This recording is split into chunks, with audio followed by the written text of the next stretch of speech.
Welcome to SVG-TV News and Sports for Wednesday, October 9th. I'm Jimmy Prince with the details.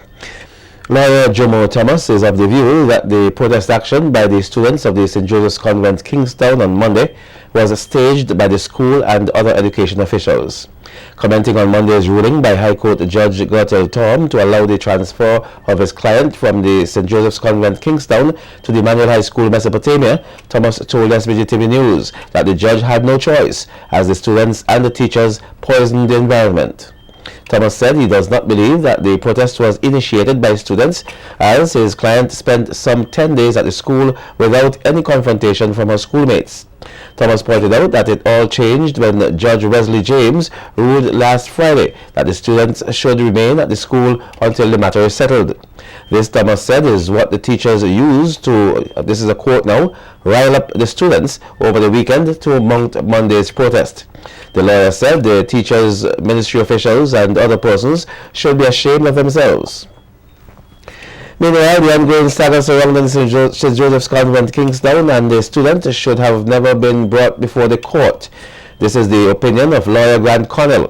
Commenting on the issue earlier today, Connell said had he been the lawyer sought to represent the student, his advice would have been to resolve the matter outside of the court. I don't think Grant Connell's advice would be to let that matter unfold in court. I can go on record safely as saying that.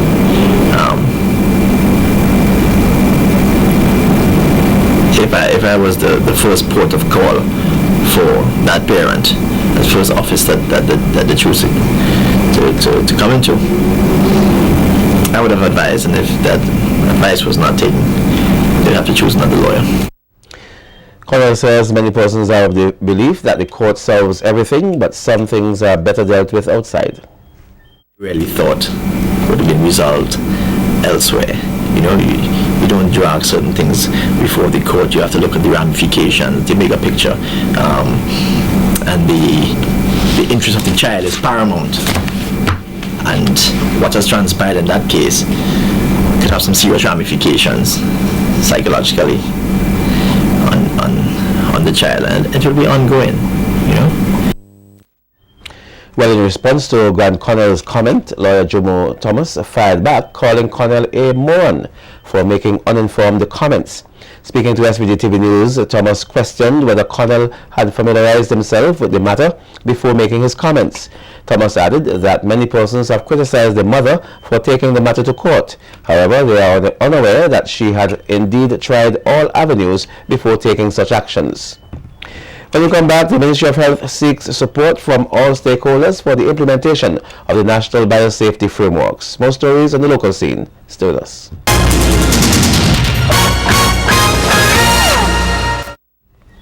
Welcome back. Permanent Secretary in the Ministry of Health, Louis Deschamps, is calling on stakeholders to give support for the implementation of the National Biotechnology Biosafety Regulatory Frameworks here. Deschamps, who was speaking at the opening ceremony of a two-day seminar on the project, says the frameworks will ensure adequate protection of human and animal health and the environment. He added that through the implementation of the biosafety regulatory frameworks, Vincentians will be able to see the value of biotechnology.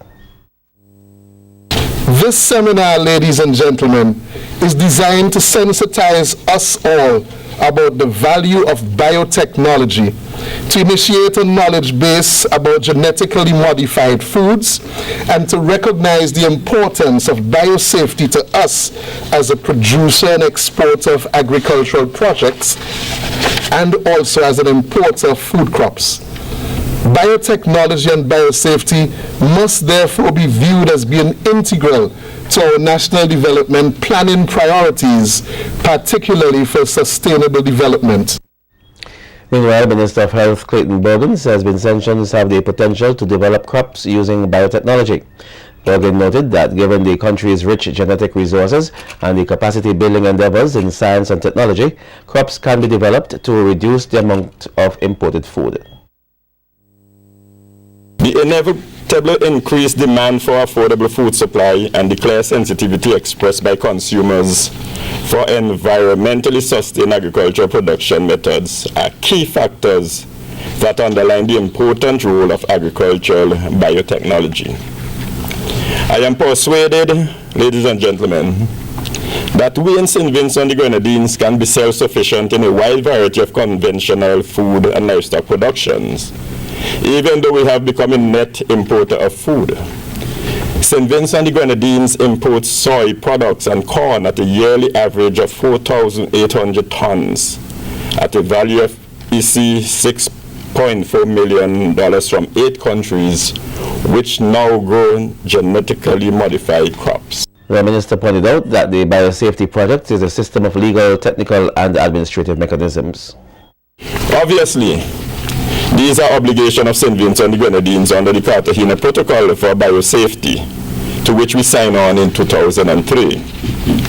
Biosafety is not only an international obligation in terms of the Cartagena Protocol, but it is also a desired endeavor that the government of St. Vincent and the Grenadines wants to ensure for its people, that is to provide adequate protection for human health and the pristine biodiversity. It was pointed out that biosafety is an integral part of SVG's sustainable development and that the project is to the well-being of all Vincentians. The government and the opposition here last evening reaffirmed their continuing support to the Republic of China on Taiwan.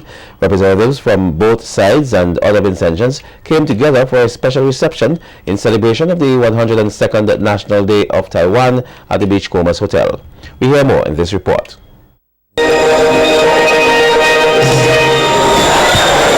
32 years ago, St. Vincent and the Grenadines became the first country in the Eastern Caribbean to establish diplomatic relationship with the Republic of China on Taiwan. Over the years, the relationship has grown beyond a diplomatic level to what most will consider to be a special friendship. This was evident last evening by the show of support by those who came out to celebrate with the local embassy the approaching 102nd anniversary of Taiwan's National Day. The occasion brought together ministers of government, opposition members, and other specially invited guests.